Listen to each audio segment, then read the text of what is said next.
Let's discuss Budget 2022. We're joined by FNB Chief Economist Mamello Matikinca-Ngwenya. Thank you for being with us, Mamello. Was this a good news budget? Thanks, Francis, and good evening to all the listeners. So I think going into this process, we understood that there were a number of trade-offs. We understood that the economy had suffered, just like the rest of the globe, from the impact of the pandemic. Growth was weakened, and as a result, we saw globally economies providing support, whether it's monetary or fiscal or combination. We saw that level of support come through. We certainly saw our government do the same thing. Fortunately, last year we had this windfall from commodity prices, which really boosted revenues for this year. And as the minister highlighted, we're not expecting this windfall to last forever. But I think given the space that he was provided with, the budget today managed to balance the social needs of the country versus trying to still conform or stick to fiscal consolidation. So I think the budget today was very friendly to households. So if you look at, as I said, extensions made for social transfers. And if we also look at the fact that, we didn't see tax increases and the road accident fund levy was not increased.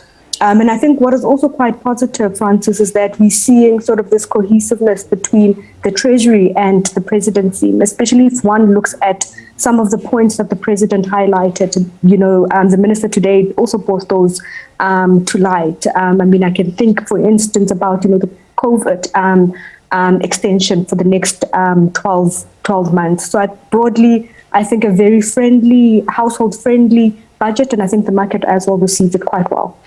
Some would say we need to have that basic income grant. It sounds like that debate will now continue. But talking about the positive effects of not only supporting the poor to stabilize society, but also they spend on goods and services, and that actually helps the economy. But then, of course, we are balancing that with debt. So do you believe that balance, trying to balance social spending versus debt, is good right now? So I think if one looks at the budget over sort of the MTurf, that point is going to be quite a sticky point. And I think the budget sort of tries to lay the ground on, a basic income grant. But I think the point really, Francis, as I tried to highlight at the beginning, is that the windfall that we saw from commodities is not expected to last long. So the reality is we do not have enough revenue to sustain social support of that form over the long run. So it then means that we need to grow the economy. So that is quite critical. And if one looks at Treasury's own forecasts post-2022, they actually see growth starting to stabilize below 2%. And the minister highlighted in his speech that this country cannot afford economic growth that's below 2%. But it seems to me that, they're not at this point starting to incorporate some of these reforms that could potentially lift economic growth. And then you also just touch on the deficit issue and the debt issue.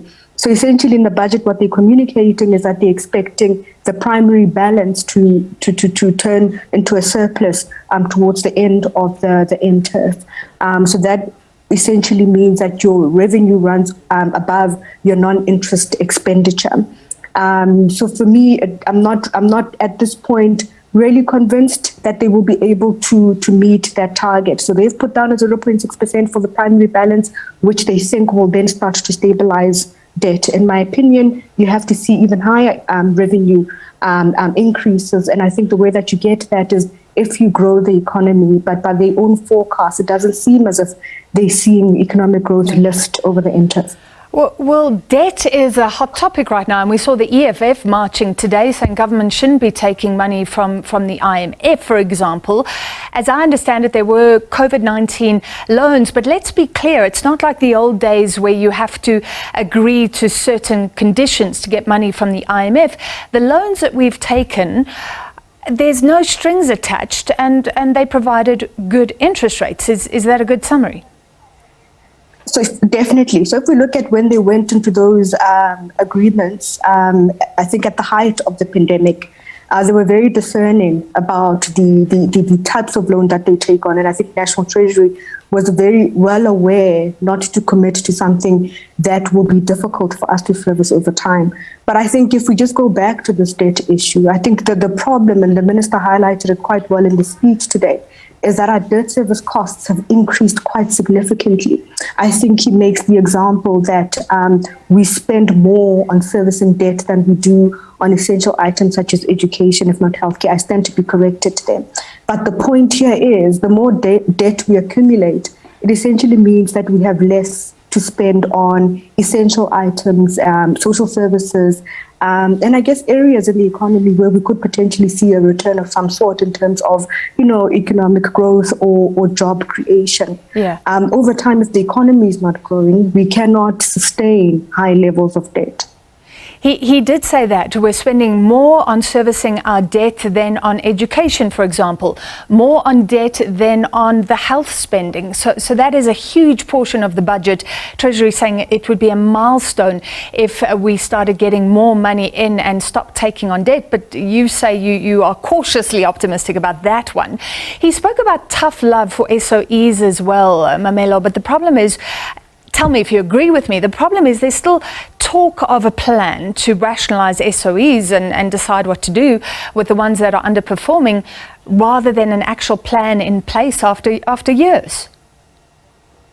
Definitely, and I think to some extent it's quite disappointing because I think for the past couple of years we keep finding ourselves at the same place. I mean, we also made the point that contingent liability are there for the land bank. I think the 5 billion that has been earmarked has been set aside to assist the land bank. He referred to Eskom in the budget today, saying that they need to figure out how they assist Eskom. And I think the point for me really, Francis, is that we need to stop really talking about bailing out these state-owned entities and really have, I think, hard conversations around restructuring. So if we think about the reforms that were announced by the president, not only in his State of the Nation address, but also I think on previous occasions around energy reform, and essentially allowing for self-generation and allowing for greater public participation. So I think that is critical, and it needs to be accelerated in as far as they possibly can. And I think another area that they highlighted is around Transnet, and I think the privatization of ports and allowing the private sector to also participate in rail and improving our ports and rail system. So I think the time frame that the president announced was 100 days. We've seen that Transnet, for an example, has been quite vocal and I think pro working with the private sector. So I think that type of messaging and narrative is quite critical, especially where we find ourselves now. I don't think we have the luxury of time, not to say we've ever had the luxury of time to address some of these efficiencies, but I think it has become ever more pressing for something to be done. Yeah, especially if the trains aren't on the tracks providing affordable transport, as often pointed out. Thank you very much. That was FNB Chief Economist Mamello Matikinca-Ngwenya.